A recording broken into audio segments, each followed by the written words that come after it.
Congress MDC from Rambrai Jirngam constituency, Bajop Pengrop, had expressed his disappointment at the MDA government for the rise of fuel prices across the state. Speaking to newspersons on 20th October, Bajop Pengrop said that the hike in fuel prices in Meghalaya has badly affected various spheres of activities, and this, he said, would result in the increase in price of essential commodities and also in commercial vehicle fares. Pengrop also slammed the MDA government for turning a deaf ear to the problems faced by the public, even as increased fuel prices are at an all-time high.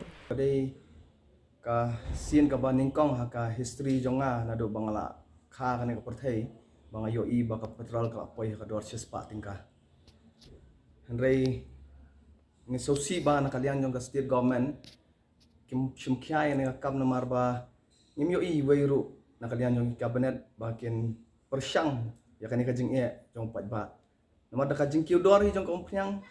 ngi so thu ba ki dor jong ki mar ba mar di kim kiu ki dor jong ki bai shong kali ru adu ki kali kamai ba play baro ki happen kiu ya ka dor andai ki mi show dan rai so si ba na kalian jong sarkar ki abun kam shne stai ba nyo ikat ne ke jing jenjar rai kim la ban pendunai ya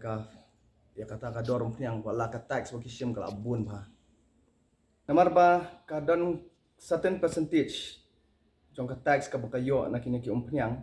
na try lada ka sarkar kala ban mo ni shi yo I mo menteri rang ba jong isyat mlin ha mo bangan ong ba mo there should be a balance in everything mo kumba ngi pek palm oil cultivation ru ong mo there should be a balance between economy livelihood and the environment I feel ba hakani ru mo there should be a balance ken from the mo nakaliang jong ka sarkar kadiban balance ken ya ka tax kanang ba kanung penjenjar yi kipat nang song snong ring so si nomor bele nyo I menta ka jelajong I